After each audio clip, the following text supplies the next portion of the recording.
आप सभी का स्वागत है। आप देख रहे हैं खबर समय जगत और मैं आपके साथ जयावाज। मुख्यमंत्री डॉक्टर मोहन यादव सिख समुदाय के दशमेश गुरु श्रद्धेय गुरु गोविंद सिंह जी साहब के प्रकाश पर्व के अवसर पर भोपाल स्थित गुरुद्वारा पहुंचकर मत्था टेका और प्रदेशवासियों की खुशहाली व समृद्धि के लिए प्रार्थना की। अपने संबोधन में उन्होंने कहा कि गुरु महाराज ने देश की रक्षा के लिए दुश्मनों से लड़ने के लिए सिखाया। 1699 में जो खालसा पंथ की स्थापना की गई थी, धर्म संस्कृति को बचाने का अद्भुत काम किया। सीएम ने कहा कि हर युग हर काल में आपकी शहादत याद रखी जाएगी। अपने परिवार को कुर्बान करना वैसे बोलने की बात है, यह सब करना सबके बस की बात नहीं है। छोटे से छोटा बच्चा दीवार में चुने जाने के लिए अपने धर्म को न बदलते हुए मूल धर्म की स्थापना करने के लिए काम किया। पवित्र बोले गए वचनों को संग्रह करना खालसा पंथ ने किया। गुरु गोविंद सिंह जी के बारे में पाठ्यक्रम में पढ़ाया जाए। बोले सो निहाल। गुरु गोविंद सिंह जी का प्रकाश पर्व, भोपाल का ये प्रमुख गुरुद्वारा हमारे देश की बहुत उज्जवल परंपरा में देश के स्वाभिमान को, देश की संस्कृति को विदेशी आक्रांताओं के खिलाफ अपने पूरे परिवार को कुर्बान कर देने की गुरु महाराज की ये जो पूरी उनकी जीवन यात्रा है, यह हम सबके लिए प्रेरणादायी है। आमतौर पर बड़ा कठिन जाता है। बहुत 44 साल की आयु में गुरु महाराज ने बचपन से लेकर अपने पूरे परिवार की कुर्बान यात्रा देखी और खालसा पंथ की स्थापना भी की।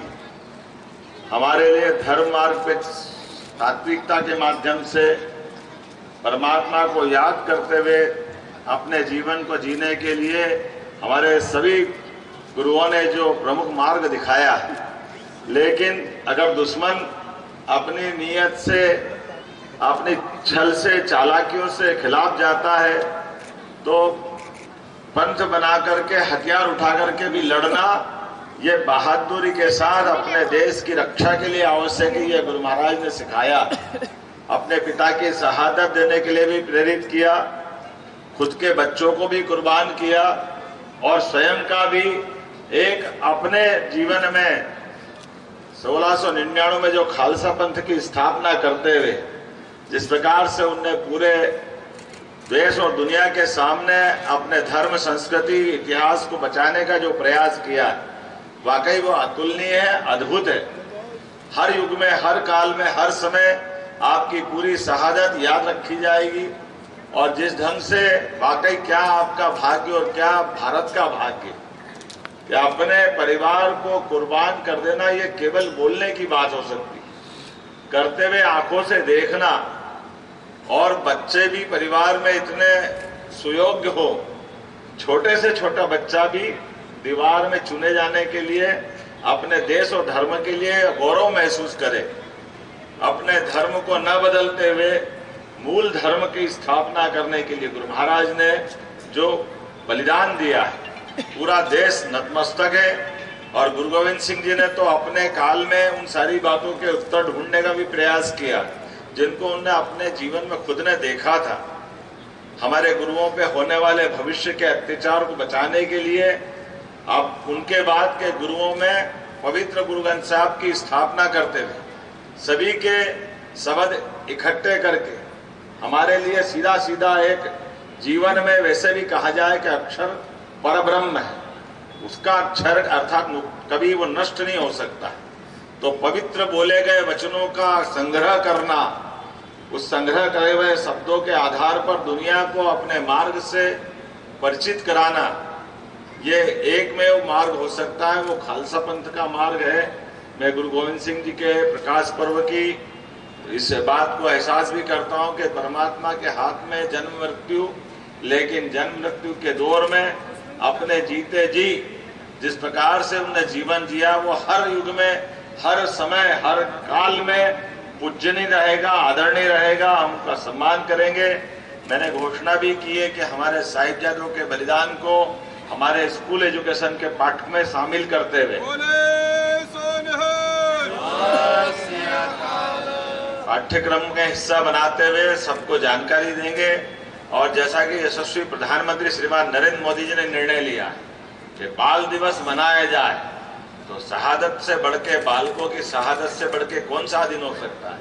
इसलिए सच्चे अर्थों में लोकतंत्र की रक्षा के लिए, देश और दुनिया के सामने बाल दिवस बताने के लिए, दुनिया में कोई रिकॉर्ड ऐसा नहीं है जो हमारे साहिबजादों ने अपने बलिदान से दिखाया है। वाकई मैं माननीय नरेंद्र मोदी जी को बधाई देना चाहूंगा। और उन्होंने तो ननकाना साहब के लिए कॉरिडोर से लेकर के कितने प्रकार के काम किए हैं। ये वो सारी चीजें हैं जो वास्तव में आजादी के समय गुरु नानक देव जी का जन्म स्थान अपने यहाँ रख सकते थे, लेकिन नादान लोगों ने उसको पाकिस्तान का हिस्सा बनाया, जिनने जीते जी सदैव इस बात के लिए भारत की आजादी के पहले से आने वाले संकटों को पहचान करके समूची संगत के सामने सुमार्ग रखने का प्रयास किया। आज के इस अवसर पर अगले साल के आप कई कार्यक्रम बनाने की बात कह रहे हैं। निश्चित रूप से हम उन सारे कार्यक्रमों में सरकार के माध्यम से भी शामिल होंगे। मेरा सौभाग्य था, कल भी मैं खुद कल भी शामिल हुआ और आज भी शामिल हुआ। मुझे लगता है कि ऐसे अच्छे कार्यक्रम में जब हमारे लिए गुरुद्वारा में आने का मौका मिले, तो ये तो परमात्मा भाग्य देता कि ये मौका मिलता, गुरु महाराज की कृपा है। जब भी मौका मिलेगा मैं जरूर आऊंगा और अपनी ओर से पूरी सरकार के माध्यम से जो जो आप चाहोगे वो सब करेंगे, आपके बताए मार्ग पे चलते रहेंगे। मेरी अपनी ओर से पुनः सबका वंदन, अभिनंदन। बोले सो निहाल।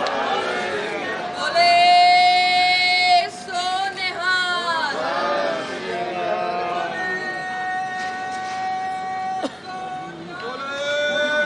गुरुद्वारा प्रबंधक के प्रधान साहब, सीएम साहब को सम्मानित करेंगे। बोले सो निहाल। नेहा बग्गा जी ने भी सम्मानित करेंगे जी। बोले सो निहाल।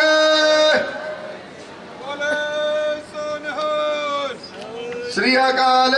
हम तहे दिल से धन्यवाद करते हैं हमारे माननीय मुख्यमंत्री जी का, मोहन यादव जी का, जो उन्होंने अभी हमें आश्वासन दिया उसके लिए। आप देख रहे थे भोपाल से आदित्य सराजे की रिपोर्ट। इस तरह खबरों को देखने के लिए सब्सक्राइब करें खबर समय जगह।